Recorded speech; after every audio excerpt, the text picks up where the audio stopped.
Hey, so I want to do something different. This is a homemade video. So my problem is 6-9A, chapter 6, obviously. And we're looking at the different cost accounting methods. And so the first question we're given this chart here of purchases that we made and sales for the month of July. And so these are the amount of units that we bought, what we bought them for, and then what we sold them, and then we're not given what we sold them for. That's part of the problem. So the first thing we have to find is the average cost that we sold them for every day using the average cost method. And these are the dates here. The first two are easy because it's the average that we sold them for. And so you basically keep a running balance every day.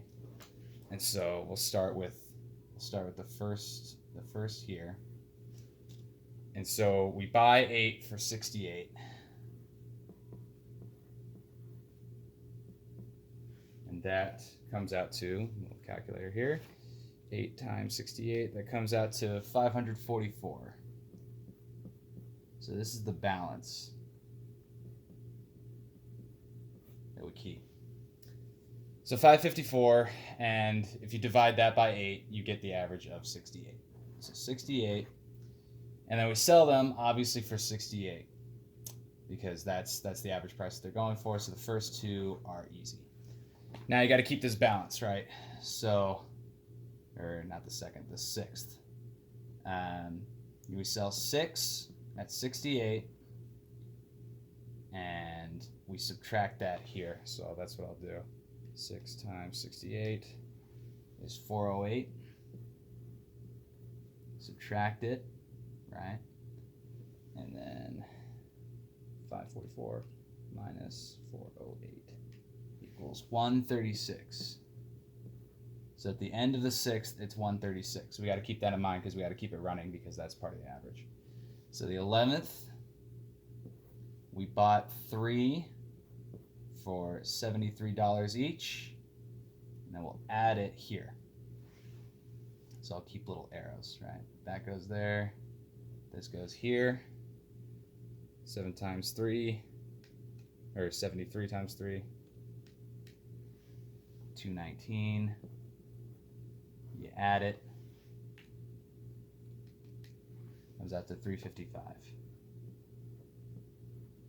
So that's the ending balance for the 11th. And so then the next day, we sell 3 of those, or let's see, let's keep a total of, so we add 8, then we subtract 6, so now we have 2 units left, and then we add 3, so we have 5 units left, right? So 5 units left, and we divide 355 by that, and that's 71. So that's our average for the 11th. So it's not there.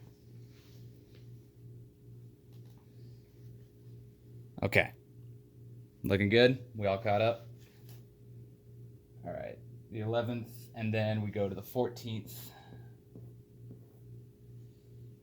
We subtract 3, and we do it at that going rate of 71. So we subtract 3 times 71. That's 213. Subtract it.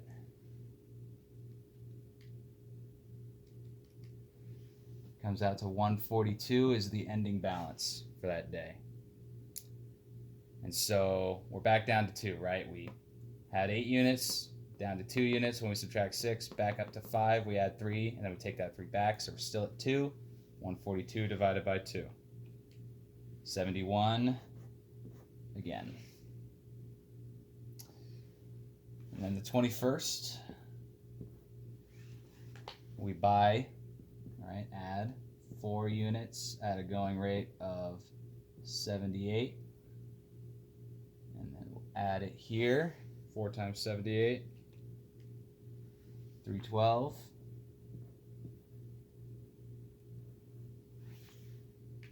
Plus 142, 454. So then what is it for that day? 8, 2, subtract 6 down to 2, add the 3 up to 5, down 3, back down to 2, plus 4 up to 6. 454 divided by 6 is 75. And then it's 0.66, but you got to round up. So 7. And then for the 27th, we sell 3 at that rate.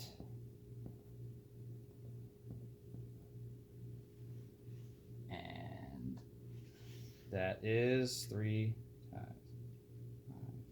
5.7 minus 227.1. You come out to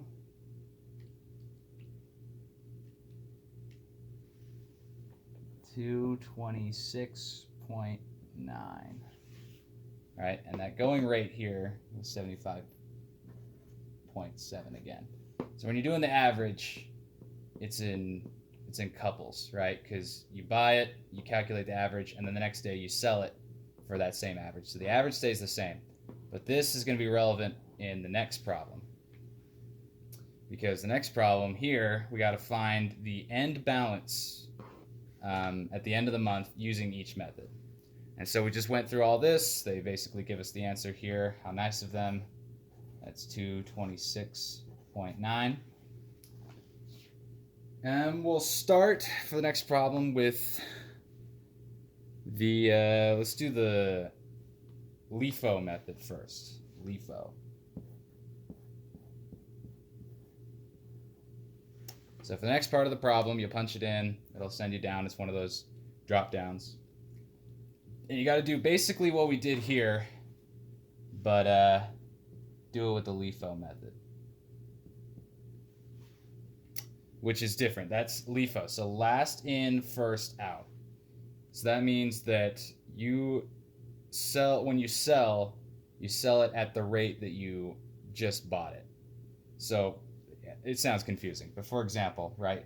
First day, we buy 8 at 68, right? And that equals 544.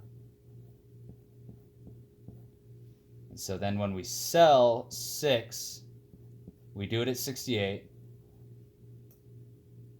You subtract 408. That's what that comes out to. And then you get 136. So it's looking the same. Let's clean up that 1. 136 is looking the same. But then on the 11th, you add 3 at 73, right? You buy 73 at 73. And so, like the last problem, you're adding 219. You're coming out to 355.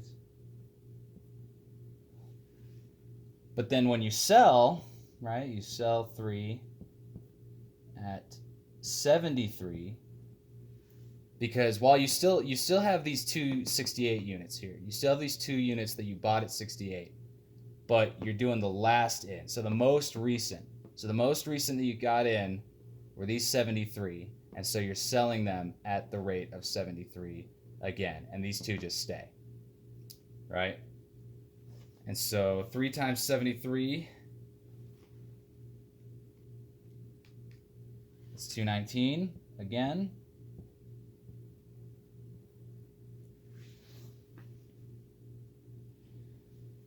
$219 again. 355 minus 219. 136. Okay, so just to catch up, we're 4 days down. Now we're at the 21st, and we have 136 at the balance. And then you add 4. You buy 4 at the rate of 78, and then 4 times 78, 312. You add it, you get 448. 448, and then you sell again at that same rate because these just came in. Now, if you got 5, if you sold 5, rather, You sold 5. You'd use up all the 4 of the 78, and then you'd have to sell at a well, no, we don't have any 73s left. You'd have to sell at a 68. You'd have to jump back, but we don't. We don't go over. So 3 times 78 is 234. And you subtract it, and that's 214.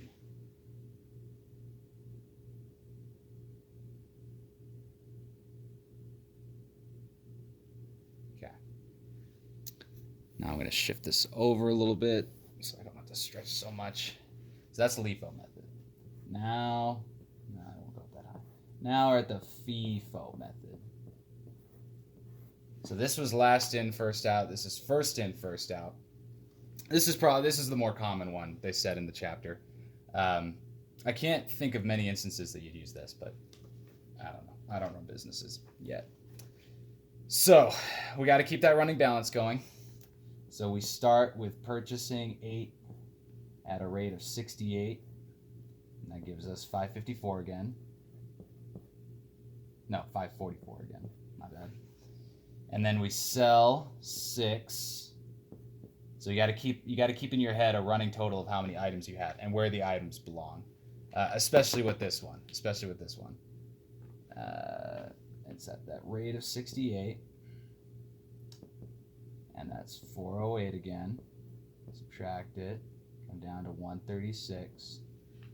Okay, so we have, just to keep a running total, we have 2 68s left, right, at the rate of 68, because we had 8, we sold 6 of them. We have 2 that we bought at 68. Let's keep that off to the side, but keep it very relevant. Then we buy 3 at the rate of 73 again. 3 times 73, 219. You add 219 plus 136 equals 355. Okay. Then you sell them at a rate of 73, same way you bought them. No. My bad. I almost forgot these two. So you sell the first. See, these are older. So you sell 2. Let's just darken that a little more. You sell those 2 at the rate of 68, but you're selling 3. You still have to get 3 of those units. So then another one will be at that 73. So now you've used up the 2 68 units, and you have 1 at a rate of 73 left. And so multiply that out. Yeah, multiply 2 times 68. So that's 136. And then 73. And you subtract those both from this 355.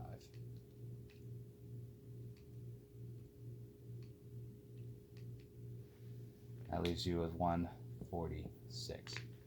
So we just dealt with the 2 73s. We have one unit that we bought at 73 still in the bank, or inventory. And then we add 4. We bought it at a rate of 78. So 4 times 78, 312. We add that to the 146. We have 458. And then the last thing we do, we sell 3. So we still have that one in the bank, or the one in the inventory. So we sell that one at the rate of 73.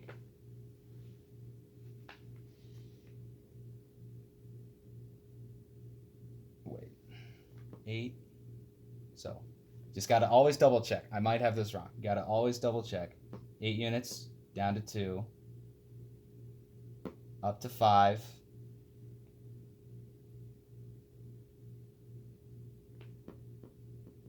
Got rid of those that we had.